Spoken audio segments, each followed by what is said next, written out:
Hello tout le monde, alors aujourd'hui j'ai décidé de faire une vidéo pour mes abonnés qui m'ont posé des questions sur Instagram concernant ma licence. Donc je suis en L1 coréen à Paris Diderot et donc du coup on m'a posé 8 questions de façon très récurrente.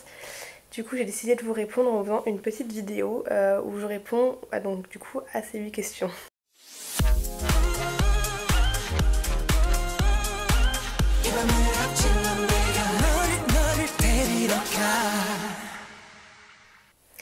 Alors premièrement on m'a demandé pourquoi j'ai choisi cette école et pourquoi j'ai choisi cette licence.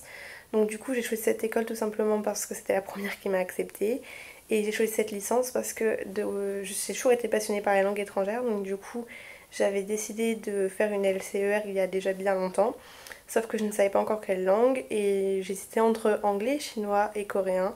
Anglais au final je ne l'ai pas fait parce que tout simplement je parlais déjà la langue et j'en avais pas forcément besoin.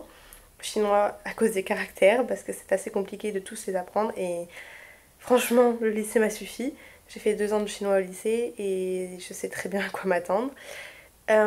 Ensuite pour le coréen tout simplement j'ai décidé de le faire parce que j'adore cette langue. Je l'apprends depuis longtemps. Donc je me suis dit que étant donné que j'avais des bases ça devrait le faire. Et donc je m'y suis lancée. Ensuite, la seconde question est est-ce que tu as besoin de base pour cette licence? Tu dois déjà avoir un certain niveau. Alors là, non, pas du tout, parce qu'il y a une semaine au début, une semaine de pré-rentrée, en fait, consacrée aux gens qui ne connaissent pas le Hangul, donc l'alphabet coréen, ou qui ont vraiment zéro base en coréen. Et donc, du coup, pendant une semaine, tu apprends l'alphabet et tu as des cours, en fait, je crois que c'est 2 heures ou 1 heure par jour pendant une semaine avant la rentrée et tu apprends en fait les bases pour ne pas être paumé pour la rentrée. Ensuite, la seconde question, est-ce que tu as besoin de... Ah non. La troisième question, vous utilisez quel livre? Alors on utilise ce livre, alors attendez, il est là. Donc ce livre, il est vraiment génial, mais le problème c'est qu'il est entièrement en anglais, donc c'est un peu compliqué pour les gens qui ne savent pas parler anglais. Du coup j'en ai un autre pour ceux qui veulent apprendre le coréen avec un livre français, donc c'est pas du tout celui de la licence, mais c'est juste pour les gens qui me l'ont demandé, c'est à part un peu. C'est ce livre-là que j'utilisais quand j'étais au lycée. Ensuite, quatrième question, y a-t-il beaucoup d'achats de livres? Alors à part le livre que j'ai montré plus tôt, qui est assez cher, hein, il vaut 50 € et pour la première année il faut acheter les deux, donc premier niveau, deuxième niveau, il y en a un par semestre. À part ça, on n'a pas eu encore besoin d'acheter de livres depuis le début de l'année, mais moi j'en ai acheté. Ils sont ici. J'ai acheté pas mal de livres, donc là c'en est 2 que j'ai décidé d'acheter. Et c'est juste parce que c'est personnel en fait, j'aime bien me renseigner et quand les professeurs me conseillent des livres, j'en achète parfois parce que j'aime bien lire et c'est toujours... J'aime pas lire les romans, c'est que les trucs historiques que je lis. Donc quand la prof d'histoire nous met des livres, en général j'en achète quelques-uns. Et pour ma fiche de lecture aussi, j'ai décidé d'acheter le livre au lieu d'aller à la bibliothèque, parce que la bibliothèque, de toute façon, elle est prise d'assaut. Donc si vous êtes comme moi, que vous aimez lire, que vous êtes intéressé par l'histoire coréenne ou ce genre de choses, je pense que prévoyez un gros budget, parce que moi, ça m'a ruiné. Ensuite, cinquième question. Y a-t-il beaucoup d'euros? Oui, vraiment, il y en a beaucoup, beaucoup, beaucoup.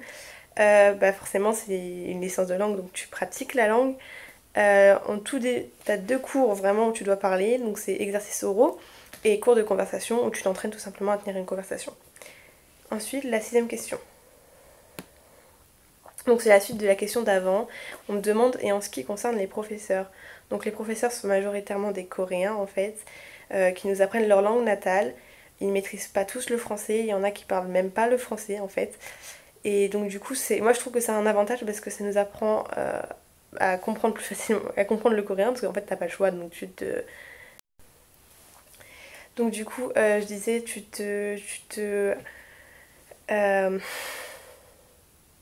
il y a eu un bug hein, excusez-moi. Donc du coup tu entraînes ton oreille donc tu comprends plus facilement le coréen et franchement moi je trouve que c'est plutôt pas mal. Ensuite pour les matières comme l'histoire ou la géographie par exemple ce sont des professeurs français en scénographie et en méthode aussi. Septième question, l'emploi du temps. Alors moi perso, là je voudrais pas trop me dire de bêtises parce qu'en fait à cause du Covid, l'emploi du temps ça s'est pas passé comme ça va se passer pour les nouveaux. Mais en ce qui me concerne, mon emploi du temps, bah, je l'ai trouvé pas trop mal en fait, ça va. On a beaucoup moins d'heures qu'au lycée évidemment, hein. C'est logique, on arrive à l'université. Mais en fait le problème c'est que déjà tu finis beaucoup plus tard. Moi ça me pose problème parce que je travaille, donc bon, ça dépend en fait. Mais tu peux, quand tu travailles, normalement tu peux modifier, il me semble, ton emploi du temps, où il y a des histoires comme ça. Mais bon, j'ai décidé de travailler les week-ends du coup pour que ça me pose moins de problèmes. En fait le problème de cette année c'est qu'on n'a vraiment pas... En fait, on nous a pondu notre emploi du temps comme ça. On savait pas où aller, si c'était en présentiel ou sur Zoom. Enfin, moi personnellement, j'ai vraiment rien compris. Donc, c'est un peu le bordel, on va dire. Mais bon, c'était à cause du. Là, personne n'y peut rien. C'est avec le Covid, on pouvait pas faire mieux en fait. Donc, ça s'est passé comme ça. Et ça sera comme ça toute l'année, j'imagine. Avec notre seule heure en présentiel. Mais oui, on n'y peut rien. Ensuite. Huitième et dernière question, le niveau est-il haut? Alors les cours sont super rapides, donc ça veut dire qu'on apprend chaque semaine un énorme nombre de mots et des règles de grammaire. Toutes les semaines, on apprend un nouveau chapitre en fait du livre, donc là j'essaie de vous montrer.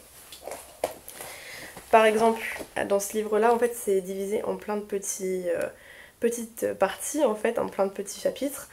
Et toutes les semaines, on fait un nouveau chapitre. Donc on commence par la grammaire, enfin moi en tout cas, je commence par la grammaire le lundi. Elle nous fait une règle de grammaire et ensuite à partir de ça, on fait des cours toute la semaine autour de cette règle qui est dans le premier chapitre en fait.